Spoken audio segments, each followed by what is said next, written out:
자, 오늘 고린도전서 5번째 시간으로 부르심 그대로 고린도전서 7장에 있는 말씀을 여러분과 함께 나누겠습니다. 이 고린도 교회는 바울이 제2차 선교 여행에 세워졌으며 고린도전서는 바울이 에베소에 머물면서 기록한 것이라고 기록 연대는 한 AD 57년경이라고 학자들이 말하고 있습니다. 그러니까 한 AD 57년이니까 예수님이 돌아가시고 부활하신 후 복음 전파가 된 지 한 20여 년이 좀 넘은 그런 시기라고 생각할 수가 있습니다.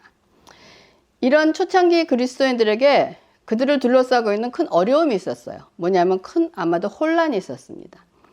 왜냐하면 지금까지 경험해보지 못했던 새로운 종교의 탄생으로 인해서 어찌할 바를 모르는 거예요. 어떻게 하는 것이 올바른 신앙생활인지에 대한 아마 혼란이 있었던 것 같습니다. 그래서 이 기독교의 탄생으로 말미암아 이교도로부터 기독교로 전환하는 사람들 가운데 가장 이런 기본적인 관계까지도 허물어지는 일들이 나타나면서 외적인 것들의 방향을 잡지 못한 채 자신의 외적인 삶의 상황까지도 바꾸려는 일들이 일어났다는 거예요. 그러니까 예를 들면 예수를 믿지 않던 이교도 가정에서 아내가 믿게 되면서 불신자 남편과 결별하는 것이 올바른 신앙이라고 생각하는 일들이 있었다는 거예요. 또 유대인 개종자는 이방인들처럼 되려고 하고 이방인 개종자들은 또 유대인처럼 되려고 하고 그 할례에 대한 얘기가 지난 시간에 했죠. 할례나 무할례나 아무런 가치가 없는 것이고 하나님의 계명을 지키는 것이 무선이다라고 얘기하는 것처럼, 그리고 또 노예였던 사람은 자유인이 되려고 그러고 또 자유인이었던 사람은 자기가 이때까지 살아온 생활이 너무 혐오감을 느껴서 차라리 노예로 살자, 뭐 이런 일들이 벌어지기 시작했기 때문에 바울이 고린도전서 7장에 보면 결혼과 할례와 그리고 노예를 다루는 각각의 문맥에서 바울은 고린도 성도들에게 각 사람은 부르심을 받은 그대로라는 내용의 명령을 지금 반복하고 있는 것입니다. 각 사람은 부르심을 받은 그대로라는 말씀의 의미를 쉽게 표현하면, 하나님이 여러분을 부르셨을 때 여러분의 어떤 상황이든지 그 자리에 일단 정지라는 거예요. 자신들이 처해 있는 환경을 먼저 바꾸려 하지 말고 그 자리에서 예수 그리스도 안에서 자신이 누구인지를 먼저 확인하라라는 그런 말씀입니다. 근데 어떤 신학자들은 이 구절 때문에 바울은 노예제도를 지지한다, 그러므로 옳지 않다라고 주장하는 경우도 있습니다. 근데 바울이 이런 교훈을 계속해서 역설적으로 한 것은 그럴 만한 이유가 있었던 거예요. 만일 초창기 기독교가 추구하는 본질적인 진리와 예수 그리스도에 대한 믿음의 체계가 든든하게 세워지지 않은 상태에서 기독교가 사회 변혁의 도구로 사용된다면 복음의 전파는 물론 복음의 가치가 상당 부분이 상실되거나 아니면 왜곡될 우려가 있기 때문에 바울은 외적인 상황을 변화시킬 것을 장려하는 말은 어디에도 언급하고 있지 않다는 것입니다. 우리들도 그리스도 안에서 부르심을 통해 개인의 정체성이 확립되지 않고 고린도 교회 당시의 사람들처럼 사회 문제를 해결하려는 역할을 통해서 그리스도인의 정체성과 가치를 확인하려 든다면 우리는 교만과 두려움 가운데 쌓여 있을 수밖에 없을 것입니다.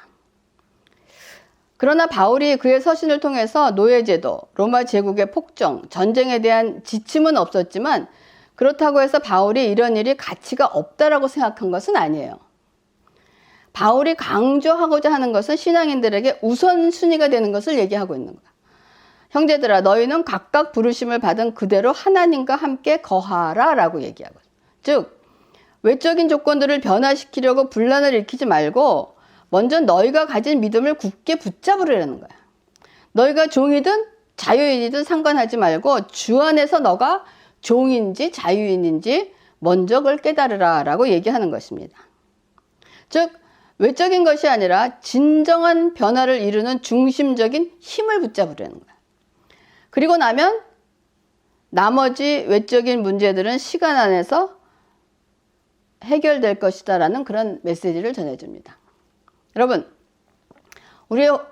바울이 얘기하는 것은 지금 하나님을 믿고 부름을 받으면 네가 처한 환경을 지금 먼저 바꾸려고 하지 말라는 거야. 먼저 그 안에서 내가 누구인가를 확인하고 정체성을 확신하게 되면 그 다음에 내가 처한 환경에 대한 내면의 시각이나 바라보는 관점이 여러분 자세에 변화가 오게 되어 있습니다. 그러다 보면은 내가 그 환경을 극복하고 그 환경을 어쩌면 감당도 하고 받아들이기도 하고 한다는 거예요. 그거를 먼저 바꾸려고 하지 말라는 것입니다. 이것이 우리에게 주는 굉장히 귀한 메시지입니다. 그렇기 때문에 그리스도인은 사역의 부르심 이전에 진정 해결받아야 할 문제는 바로 그리스도를 향한 부르심입니다. 하나님의 자녀로서의 정체성을 확립하는 것입니다. 여러분, 정체성 확립이 중요한 것은 여러분 참된 정체성은 겉으로 보이는 사람들과의 관계에서 확립되는 것이 아닙니다. 왜냐하면 사람과의 모든 관계는 결국 당위적인 역할이 요구되기 때문에 참된 정체성이라고 할 수가 없어요. 여러분의 정체성이 뭡니까? 예를 들면 직장에서 맺어진 관계, 직장에서 우리에게 주어진 job description에 의해서 우리 job 포지션이 있습니다. 그것이 여러분의 정체성입니까? 그런 가정에서 맺어진 관계, 부부관계, 부모관계, 형제관계, 부모와 자식관계, 이것이 여러분의 정체성입니까?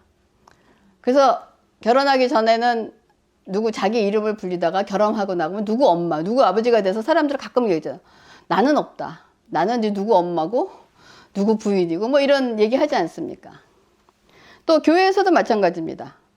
교회에서도 목사나 집사나 뭐 주일학교 교사님 뭐 여러 가지가, 이것이 우리의 정체성입니까? 이런 관계를 통해서 생겨난 자포진에서 주어진 역할은 우리의 정체성이 아니라는 거예요. 왜냐하면 하영 씨가 약사를 그만두면 하영 씨는 정체성이 없어지는 거예요. 그죠? 그러니까 약사가 정체성이 아니라는 거예요. 그러면 나는 누구냐 이거예요. 그러므로 인간에게 참된 정체성을 부여할 수 있는 유일한 관계는 바로 창조주이신 구원자와의 관계뿐이라는 것입니다.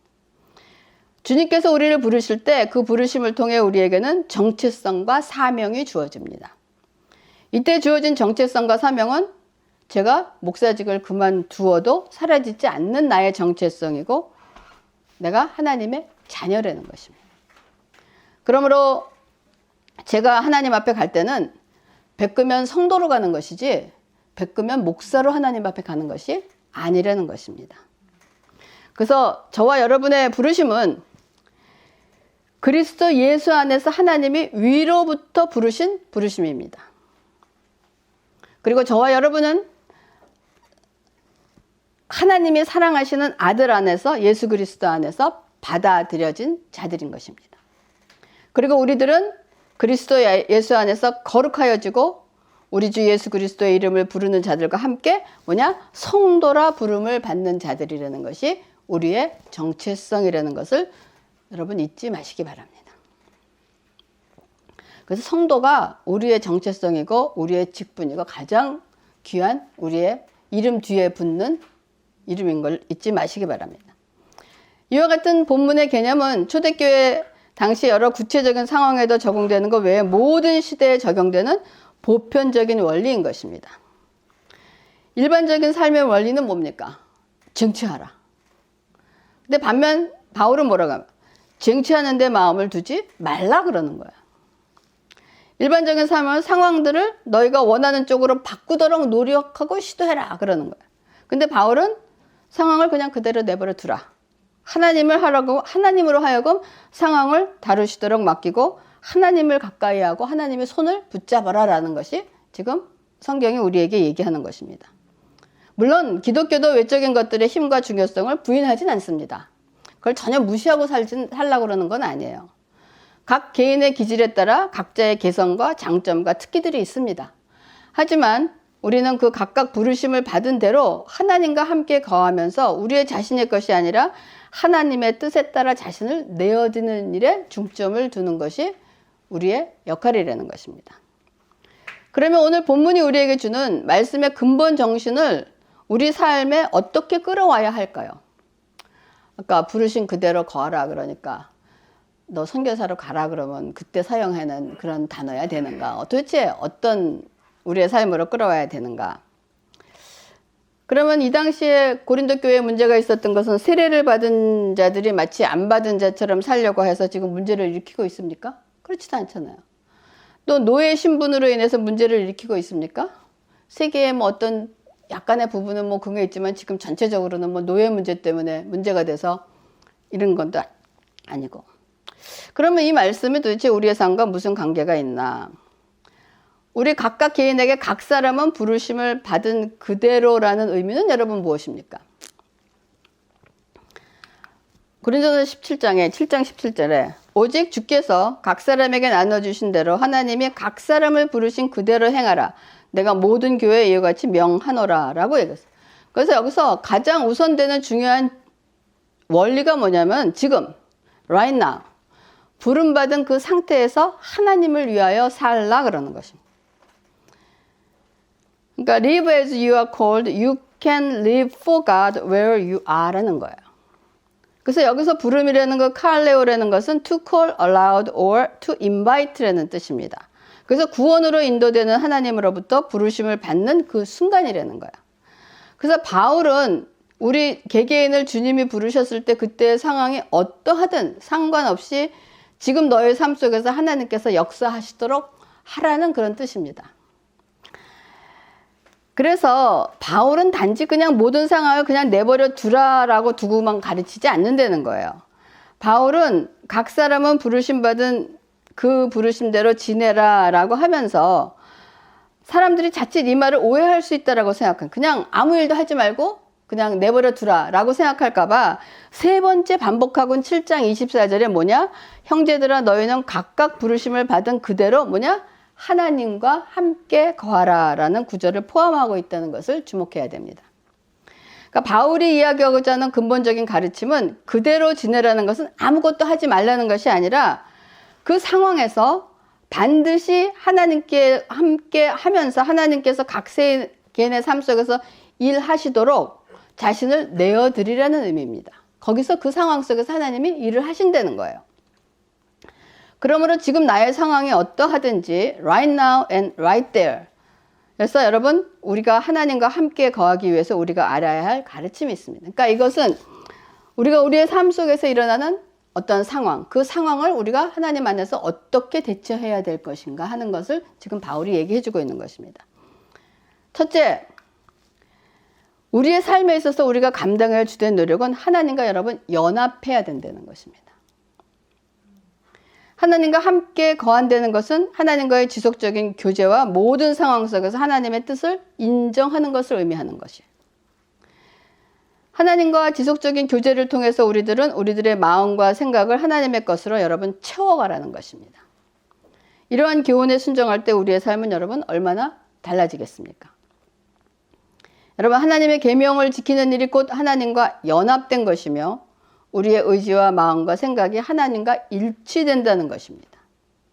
이것이 그리스도의 성품을 닮아가는 것이고 하나님의 성품인 성령의 열매를 맺는 자가 되는 거예요. 그러므로 우리가 구원으로 부르심을 받았을 때 우선적으로 해야 할 일에 대한 가르침은 하나님과의 관계를 유지하는 일에 힘을 쓰려는 것입니다.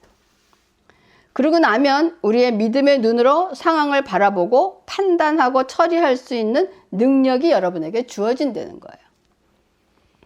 즉 우리의 존재가 하나님으로 채워져 나갈 때 우리는 하나님의 뜻이 모든 상황 속에서 역사되며 모든 상황을 결정한다는 사실을 인정하게 된다는 거예요. 우리의 영혼이 하나님으로 채워졌을 때 우리는 그분을 우리의 모든 삶 곳곳에서 볼 수가 있습니다. 내가 노예의 자리에 있었습니까? 그 노예의 자리에서도 하나님의 긍휼하심과 은혜와 사랑을 볼 수 있다는 것입니다. 여러분 인생의 고통과 실패와 배신의 자리에 있었습니까? 그 자리에서도 하나님의 위로하심과 풍요로움과 신실하심을 볼 수 있다는 것입니다. 여러분 하나님을 만난 은혜와 기쁨과 감격 때문에 더 이상 어떤 환경에 의해서 여러분 지배를 당하지 않는다는 거예요. 즉 하나님의 은혜가 모든 것을 오버라이드 한다는 거예요. 지배를 당하지 않을 뿐 아니라 억압과 고통의 환경을 오히려 하나님께 감사함으로 돌릴 수 있는 새로운 사람으로 태어나게 된다는 거예요. 그게 왜냐? 기운 저울이에요. 우리의 삶 속에서 우리의 꿈도 있었습니다. 꿈도 있었고 하지만 고통도 있고 실패도 있고 슬픔도 있고 수치도 있고 많은 것이 있지만은 우리가 예수 그리스도를 만나고 나면은 이렇게 처해 있던 모든 상황들이 하나님과 비교할 수 없는 그런 위치로 가버리는 거야. 그래서 저 감당할 수 없던 저런 어려운 환경을 예수 그리스도에 만난 기쁨이 너무 크기 때문에 저것이 나에게 고통과 아픔이었지만은 이거를 넉넉하게 이길 수 있는 상황이 된다는 것입니다. 그러므로 우리 삶 속에서 일어난 모든 상황들, 이 눈에 보이는 원인들, 인간관계의 실패, 어떨 때는 우리의 자신의 어리석음과 연약함으로 인해서 또한 경제적인 고난, 우리의 삶을 관통해서 흐르면서 일어나는 현실의 문제를 여러분 무시하려는 것은 아닙니다. 무시하고 살 수가 없어요. 우리가 겪고 감당해야 될 문제들입니다. 현실은 아픕니다. 병들면 아프고 경제적인 파탄은 역경을 가져오고, 그러나 이 모든 것들을 눈에 보이는 것으로 판단하지 말라는 것입니다. 눈에 보이는 원인은 근본적인 원인이 아니라 단지 여러분 무언가를 연결하려는 매개물에 불과하다는 걸 여러분 잊지 마시기 바랍니다. 그렇기 때문에 히브리서 11장 3절에 믿음으로 모든 세계가 하나님의 말씀으로 지어진 줄을 우리가 아나니 보이는 것은 나타난 것으로 말미암아 된 것이 아니니라 라고 얘기하고 있습니다. 여러분, 대부분 우리 삶 속에서 일어나는 어렵고 고통스러운 일들, 뭐 질병이라든지 재난이라든지 실패라든지 어떨 때는 죽음, 이런 것까지는 그냥 just happen 되는 거예요. 근데 많은 사람들이 이런 일을 이게 하나님이 나에게 벌을 주시는 것이다 라고 이게 벌이 아니라는 거예요. 그러나 우리가 감당해야 될 무거운 것들이고 고통과 애통이 따라옵니다. 이러한 일들을 통해서 하나님은 죄와 죄의 싹은 사망이라는 사실을 알려주시고, 이러한 경험들을 통해서 우리는 하나님의 합력해서 선을 이루심을 우리가 깨닫게 되어가는 것입니다. 그러므로 이러한 것들은 하나님이 사랑과 긍휼 가운데서 보내주시는 징계로 간주할 수 있기를 바랍니다. 여러분, 우리의 자신의 잘못과 어리석음으로 우리는 진흙 구덩이에 빠졌을 때 하나님은 그 즉시 구해내십니까? 안 구해내십니까? 하나님이 즉시 개입 안 하시는 것이 보통 일반적인 원리예요. 그래서 여러분들이 우리가 힘들고 어려운 상황에 거쳤을 때 하나님은 나를 즉시 거기서 꺼내주시지 않는다는 원리를 아셔야 돼요. 하나님 언제까지 기다리실까요? 포기할 때까지. 응? 포기할 때까지? 포기한다는 것을 조금 더 구체적으로 얘기하면, 왜 내가 거기에 빠져서 거기서 무엇을 깨달았느냐, 거기서 하나님의 뜻을 깨닫기 시작할 때까지 하나님 기다리고 계세요. 그러면 하나님은 건져내십니다. 이것이 우리의 신앙의 원리고 하나님의 원리인 거예요. 아주 심플합니다. 그래서 그렇기 때문에 우리는 인생을 살면서 구덩이에 안 빠질 수가 없어요. 구덩이에 안 빠지게 해주세요 라고 기도는 쓸데없는 기도예요. 우리는 다 빠지게 돼 있어요. 우리의 기도는 빠졌을 때 우리가 빨리 깨닫게 하시고 하나님을 알게 해 주십시오. 그러니까 자꾸만 사람이 능력이 생겨나가게 만드는 것이 하나님의 뜻이라는 거예요. 둘째로, 하나님과의 연합은 지금 우리가 처해 있는 현재의 상황을 기꺼이 받아들이도록 만든다는 거예요. 바울은 너희는 부르심을 받았다는 사실은 너희가 처해 있는 어떠한 상황이든 관계없이 하나님의 가장 중요한 축복을 가로막지 못해. 노예이기 때문에 하나님의 축복을 받지 못한다? 아니라는 거예요. 질병 가운데 있기 때문에 하나님을 만났을 때 하나님의 축복을 받지 못한다? 이런 거 아니라는 거예요. 하나님의 빛은 모든 것을 통과해서 우리의 영혼의 빛을 비추실 수 있으므로 어떤 상황에서도 하나님과의 교제는 가능하다는 것입니다. 그러므로 지금 있는 자리에 그대로 있으면서 지금 상황 속에서 임하시는 하나님을 굳게 붙잡으려는 것입니다. 근데 하나님은 환경뿐 아니라 사람들까지도 우리로 하여금 하나님의 거룩하심에 참여하는 자가 되게 사람까지도 사용하신다는 거예요. 그래서 여러분 주위에 여러분을 괴롭히는 사람이 있습니까? 그러면 하나님이 나를 사용하시는 막대기구나 라고 생각하세요. 그리고 그 사람이 여러분을 승질나게 하면 막대기가 지금 또 움직이는구나. 주여 감사합니다. 제 불쌍하네요. 이 상황을 그렇게 보라는 거예요.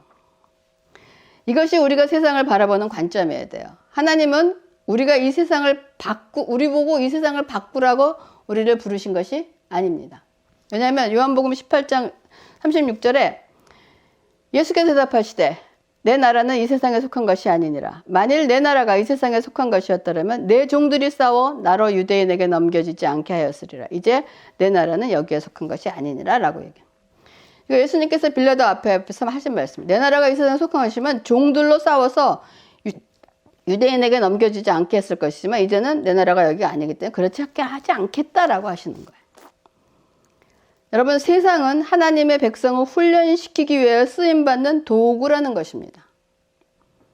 이 세상은 우리가 변화시켜서 좋게 만들기 위해서 우리가 이 땅에 하나님이 우리를 부르신 것이 아니라는 거예요.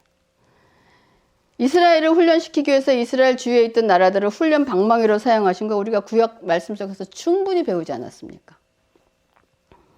이런 세상의 관점을 가지고 여러분이 세상을 바라본다면 세상에 대해서 과도하게 마음을 빼앗기거나 여러분 매이지 않게 될 것입니다.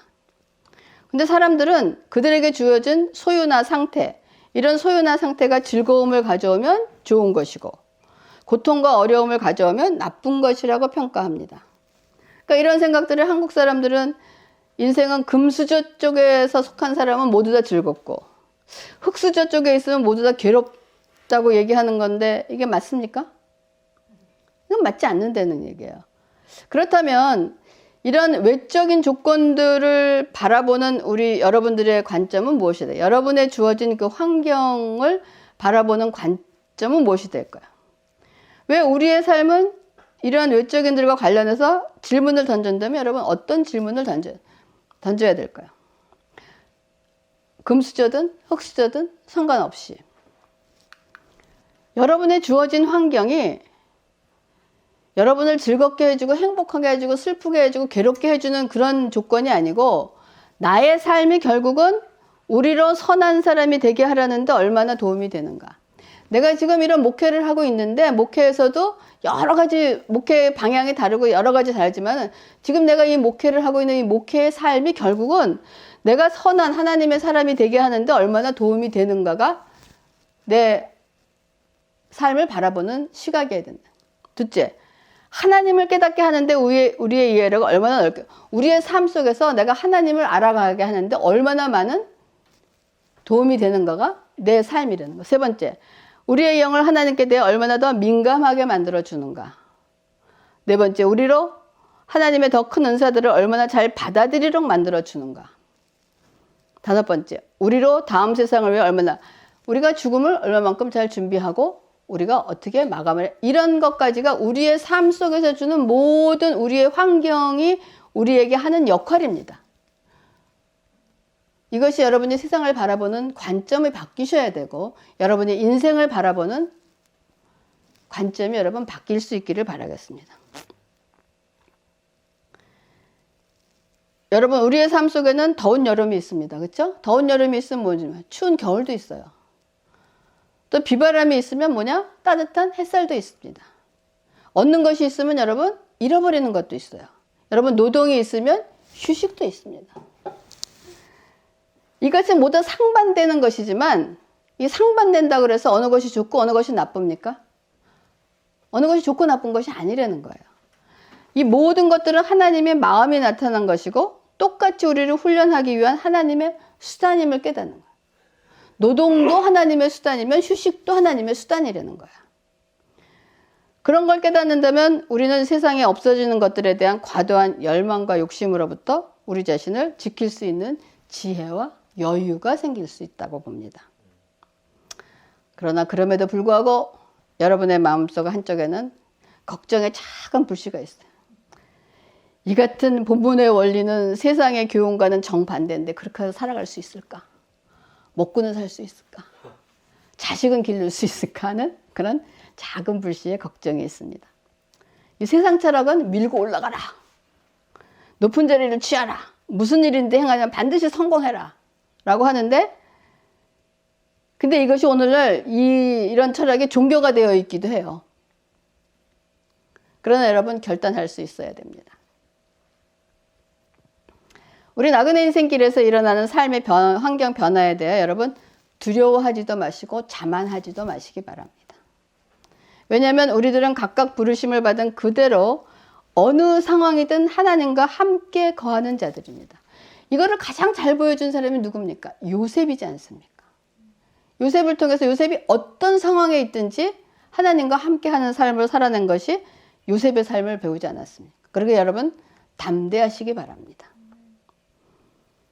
그냥 사도 바울이 오늘 우리에게 주는 메시지는 무기력하게 그냥 머물러 있으려는 말이 아닌 것 이제 이해하셨죠?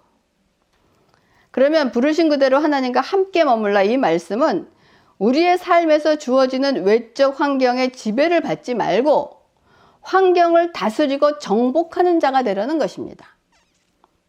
이것이 하나님이 우리를 만드신 창조의 목적 안에도 들어있지 않습니까? 여러분 솔로몬 왕이 인생 말년에 뭐라 그랬습니까? 헛되고 헛되며 헛되고 헛되니 모든 것이 헛되고 헛되더라고 고백했습니다. 그가 누렸던 것은 우리가 얘기하는 금수저 이상이에요. 금수저에 아마 금수저와 같은 외적 환경이 아무것도 아니라는 것을 고백하고 있지 않습니까? 그리고 잠언 30장 마지막에 솔로몬은 뭐라고 기도했는지 아십니까? 나를 가난하게도 마시고 부하게도 마십시오. 오직 필요한 양식으로 나를 먹이시다. 혹 내가 배가 불러서 하나님을 모른다. 여호와가 누구냐 할까 하오며 혹 내가 너무 가난해서 도둑질하고 내 하나님의 이름을 욕되게 할까 두려워하니이다 라고 얘기했습니다.